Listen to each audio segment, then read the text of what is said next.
हे friends, आपने अपने जीवन काल में एक धूमकेतु, जिसे पुच्छल तारा या इंग्लिश में कॉमेट भी कहते हैं, शायद देखा होगा।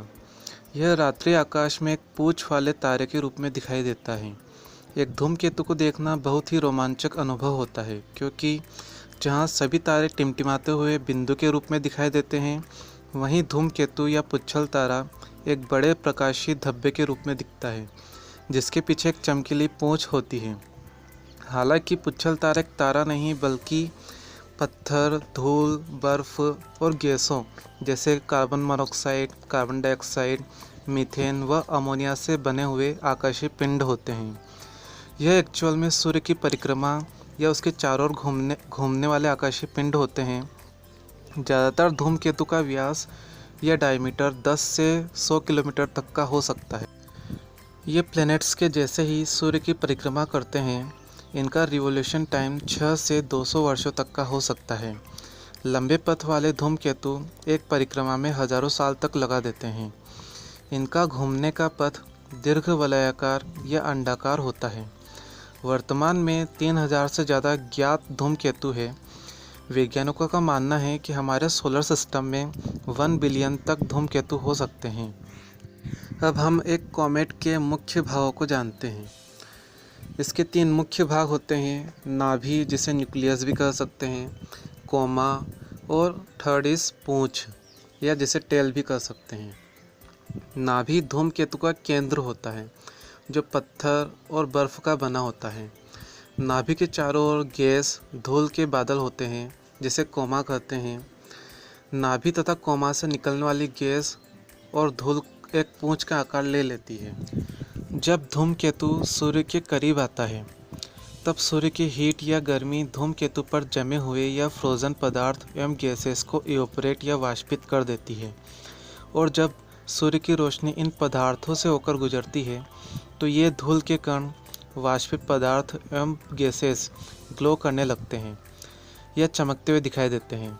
सूर्य अपने अंदर से इलेक्ट्रॉनिकली चार्ज्ड पार्टिकल्स रिलीज़ करता है, जो कि सोलर रेडिएशंस एवं सोलर विंड के रूप में धूमकेतु से टकराते हैं। इस वजह से धूमकेतु पर जो वाष्पित गैसें एवं पदार्थों के ये जो बादल होते हैं, ये सूर्य से विपरीत दिशा में एक स्ट्रीम की तरह बिखरते हुए नज़र आते हैं और धूमकेतु की पूंछ की तरह प्रतीत होते हैं। इस पूंछ की लंबाई 1000 से लाख किलोमीटर तक हो सकती है। बस यही कारण है कि जब हम एक कॉमेट या धूमकेतु को देखते हैं, तो उसके पीछे हमें एक लंबी चमकदार पूंछ नज़र आती है। कॉमेट जैसे जैसे सूर्य के नज़दीक आता है, उस पर सोलर रेडिएशंस एवं सोलर विंड का प्रभाव बढ़ता जाता है, और इसी वजह से पूंछ की लंबाई भी बढ़ती जाती है। और जैसे जैसे कॉमेट या धूमकेतु सूर्य से दूर जाता जाता है, इसकी पूंछ की लंबाई भी घटती जाती है, और अंत में इसकी पूंछ पूरी तरह से समाप्त हो जाती है। ध्यान से देखें तो धूमकेतु की एक्चुअल में 2 टेल्स नज़र आती है।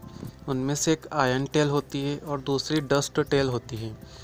Ion tail electronically charged particles से बनती है, जो सूर्य से हमेशा विपरीत दिशा या अपोजिट डायरेक्शन में होती है। और डस्ट टेल धूल व पत्थरों से बनती है, जिसकी डायरेक्शन धूमकेतु के सूर्य की परिक्रमा पथ के अनुसार थोड़ी तिरछी या सीधी हो सकती है। पृथ्वी पर हेली धूमकेतु सबसे प्रसिद्ध धूमकेतु है।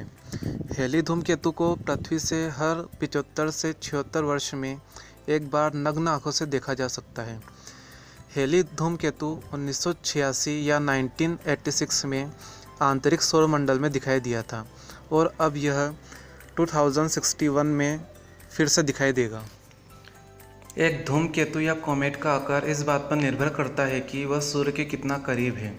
जैसे जैसे धूमकेतु सूर्य के करीब आता है, उसके न्यूक्लियस या नाभिक के सरफेस या सतह पर जमी बर्फ व अन्य पदार्थ वेपोराइज होकर नाभिक के चारों ओर कोमा नामक बादल बनाते हैं।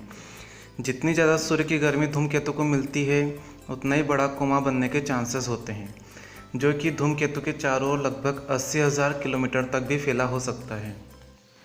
सो फ्रेंड्स, यह थी एक धूमकेतु के बारे में संपूर्ण जानकारी, जिसमें हमने धूमकेतु की पूंछ के बनने के पीछे के मेन रीज़न को भी जाना।